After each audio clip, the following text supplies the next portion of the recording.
Hi, എല്ലാവർക്കും life time ജെംസിലേക്ക് സ്വാഗതം. അപ്പോൾ ഇന്ന് നമ്മൾ ഉണ്ടാക്കാൻ പോകുന്നത് പച്ചക്കായയും മുതിരയും വെച്ചിട്ടൊരു ഉപ്പേരി കേട്ടോ. അപ്പോൾ ഈ പച്ചക്കായൊക്കെ നല്ല കാൽസ്യത്തിൻ്റെയൊക്കെ ഒരു ഉറവിടമാണ്. അപ്പോൾ അതൊക്കെ നമ്മൾ എപ്പോഴും കഴിക്കുന്നത് നല്ലതാണ്. അപ്പോൾ ഈ കർക്കിടക മാസം ആയതുകൊണ്ട് നമുക്ക് കുറച്ച് നൊസ്റ്റാൾജിക് വിഭവങ്ങളൊക്കെ ഒന്ന് ട്രൈ ചെയ്ത് നോക്കാം. അപ്പോൾ പച്ചക്കായ നമ്മൾ മുതിര ഇട്ടിട്ടാണ് വെക്കുന്നത്. ചെറുപയറിട്ട് വെച്ചാൽ നല്ല ടേസ്റ്റാണ്. ഞങ്ങളിപ്പോൾ മുതിര എടുക്കുക, കാരണം തണുപ്പല്ലേ. അപ്പോൾ ഇത് പച്ചക്കറിയൊക്കെ കട്ട് ചെയ്ത് തരിക അമ്മയാണ്. എല്ലാ പച്ചക്കറികളാണെങ്കിലും മീനാണെങ്കിലും അമ്മ എണീറ്റിട്ടുണ്ടെങ്കിൽ അമ്മ തന്നെയാണ് അതൊക്കെ കട്ട് ചെയ്ത് തരിക. വയ്യെങ്കിൽ മാത്രമേ ചെയ്യാതിരിക്കൂ. അപ്പോൾ അതൊക്കെ കട്ട് ചെയ്യുന്ന പണി എനിക്ക് മടിയാണ്. അപ്പോൾ അതൊക്കെ അമ്മ ചെയ്തു തരും. മീനാണെങ്കിലൊക്കെ പെട്ടെന്ന് ചെയ്തു തരും. അപ്പോൾ അതൊക്കെ നന്നായിട്ട് നമുക്ക് ചെറുതായിട്ട് കട്ട് ചെയ്ത് അരിഞ്ഞെടുക്കാം. പിന്നെ ഇതിന് വേണ്ട മുതിര ഞാൻ കുറച്ചൊന്ന് സോക്ക് ചെയ്ത് വെച്ചിട്ടുണ്ട്. അപ്പോൾ പഴയ കാലത്തൊക്കെ ഇതൊക്കെ തന്നെയായിരുന്നു അല്ലേ എല്ലാവരെയും ഭക്ഷണമൊക്കെ. വൈകുന്നേരം കറിയൊന്നും ഉണ്ടാവില്ലെങ്കിൽ ഇതൊരു ഉപ്പേരിയാക്കിയാൽ അന്നൊക്കെ ഇത് വെറുതെ കിട്ടും. അപ്പോൾ എല്ലാവരും വാങ്ങി വയ്ക്കും.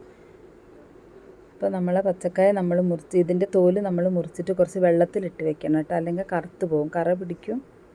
അപ്പോൾ ആദ്യം നമുക്ക് ഈ മുതിരേനെ ഒന്ന് കുക്കറിലിട്ടിട്ട് കുറച്ചൊന്ന് വേവിച്ചെടുക്കാം കേട്ടോ.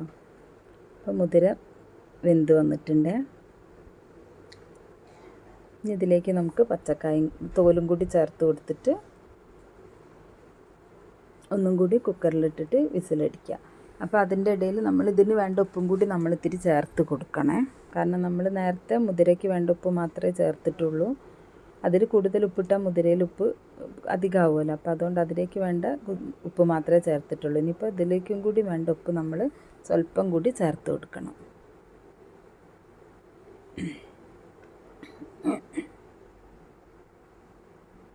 എന്നിട്ട് നന്നായിട്ടൊന്ന് മിക്സ് ചെയ്ത് കൊടുക്കുക. ഇതിൻ്റെ ഈ മുതിരേൻ്റെ വെള്ളമൊക്കെ നമ്മൾ തിളപ്പിച്ച് കുടിക്കുന്നത് നല്ലതാണ്. ഈ വാതത്തിൻ്റെ രോഗമുള്ളവർക്കൊക്കെ ഞാൻ പറഞ്ഞിട്ടുണ്ട് തോന്നുന്നു കഴിഞ്ഞ മുതിരപ്പേരി വെച്ച സമയത്ത്. അപ്പോൾ നമ്മളെ മുതിരയും പച്ചക്കായ തോലും ഒക്കെ നന്നായിട്ട് വെന്ത് വന്നിട്ടുണ്ട്. ഇനി നമുക്ക് ഇത് വറവിടാൻ വേണ്ടി ഒരു ചീനച്ചട്ടി അടുപ്പത്ത് വെച്ചിട്ട് കുറച്ച് വെളിച്ചെണ്ണ ഒഴിച്ചിട്ട് അതിലേക്ക് കുറച്ച് കടുകിട്ട് കൊടുക്കുക. പിന്നെ വെളുത്തുള്ളി ചെറിയ ഉള്ളി ചതച്ചതാണ് ഇത്. അത് നന്നായിട്ട് ചതച്ച് അതും കൂടി ചേർത്ത് കൊടുത്തിട്ട് നന്നായിട്ടൊന്ന് ഇളക്കി മൂപ്പിച്ചെടുക്കണം കേട്ടോ. അപ്പോൾ ഇത് ഒരുമാതിരി മൂത്ത് വരുമ്പോൾ അതിലേക്ക് നമുക്ക് മുളക് പൊടി ചേർത്ത് കൊടുക്കാം. എന്നിട്ട് നന്നായിട്ടൊന്ന് ഇളക്കി കൊടുക്കണം. മുളകിൻ്റെ ആ പച്ചമണമൊക്കെ ഒന്ന് മാറട്ടെ കേട്ടോ. ഒരു നല്ലൊരു മൂത്ത മണം വരുമ്പോൾ അതിലേക്ക് നമുക്ക് മുതിര ചേർത്ത് കൊടുക്കാം. മുതിരയും പച്ചത്തോലും കേട്ടോ, വാഴയ്ക്കത്തോടും കൂടിയിട്ട് അതിലേക്ക് ഇട്ടിട്ട് നന്നായിട്ട് മിക്സ് ചെയ്ത് കൊടുക്കാം. അപ്പോൾ നമ്മളെ മുതിര ഉപ്പേരി ഏകദേശം റെഡി ആയിട്ടുണ്ട്. എല്ലാവരും ഇത് ട്രൈ ചെയ്യണേ.